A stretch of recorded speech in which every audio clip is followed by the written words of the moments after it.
श्री स्वामी समर्थ, श्री स्वामी समर्थ, श्री स्वामी समर्थ। नमस्कार, श्री स्वामी समर्थ आहे। आज आपण गणेश जयंतीला कोणते उपाय करायचे आहेत सुख समृद्धीसाठी याबद्दल माहिती घेणार आहोत। दरवर्षी माघ महिन्याच्या शुक्ल पक्षाच्या चतुर्थी तिथीला गणेश जयंती साजरी केली जाते। माघ विनायक चतुर्थी, गणेश चतुर्थी या नावानेही ही तिथी ओळखली जाते। त्यानुसार यंदा 1 फेब्रुवारीला गणेश जयंती साजरी होणार आहे। या दिवशी गणपतीची विधिवत पूजा करत व्रत केले जाते, कारण हिंदू धर्मात सर्वात प्रथम पूजले जाणारे देवता म्हणून गणपतीला मान आहे। या दिवशी व्रत आणि विधिवत पूजनासह काही उपाय केल्यामुळे व्यक्तीची प्रत्येक इच्छा पूर्ण होते आणि घरात सुख समृद्धी नांदते। चला तर मग जाणून घेऊया गणेश जयंतीच्या दिवशी कोणते उपाय केले पाहिजेत। हिंदू पंचांगानुसार माघी गणेश जयंती शनिवारी म्हणजेच 1 फेब्रुवारीच्या दिवशी साजरी केली जाणार आहे। या दिवशी सकाळी 11:38 शुभ मुहूर्ताची वेळ सुरू होणार आहे, तर 2 फेब्रुवारी रोजी सकाळी 9:14 हा शुभ मुहूर्त राहील। या काळात भगवान गणेशाची विधिवत पूजा केली जाते। 1 फेब्रुवारी रोजी गणेश जयंतीच्या पूजेचा शुभ मुहूर्त सकाळी 11:38 पासून सुरू होणार आहे, तर दुपारी 1:40 हा मुहूर्त असणार आहे। गणरायाची पूजा करण्यासाठी 2 तास 2 मिनिटांचा शुभ मुहूर्त असेल।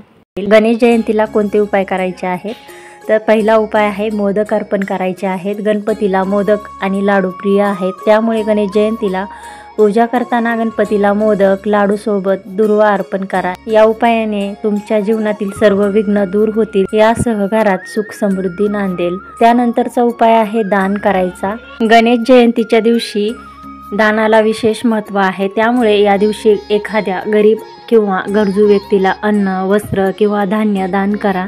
या उपायाने करिअरमध्ये प्रगती होते। तसेच पुढचा उपाय आहे हत्तीला हिरवा चारा खाऊ घालायचा आहे। गणेश जयंतीला तुम्हाला शक्य असल्यास हत्तीला हिरवा चारा खायला द्यावा। असे केल्यामुळे गणपती प्रसन्न होतात, व्यक्तीला कर्जातून लवकर मुक्त करतात आणि आर्थिक लाभ मिळवून देतात। पुढचा उपाय आहे हिरव्या वस्तूंचे दान। कुंडलीतील बुध ग्रहाची स्थिती मजबूत करण्यासाठी तसेच गणपतीची विशेष कृपा प्राप्त करण्यासाठी गणेश चतुर्थीच्या दिवशी हिरव्या वस्तूचे दान केले पाहिजे। असे केल्याने बुध ग्रहाचे शुभ परिणाम प्राप्त होतात, तसेच रखडलेली सर्व कामं पूर्ण होतात। त्यानंतरचा पुढचा उपाय आहे हिरवं मूग, डाळ आणि तांदूळ।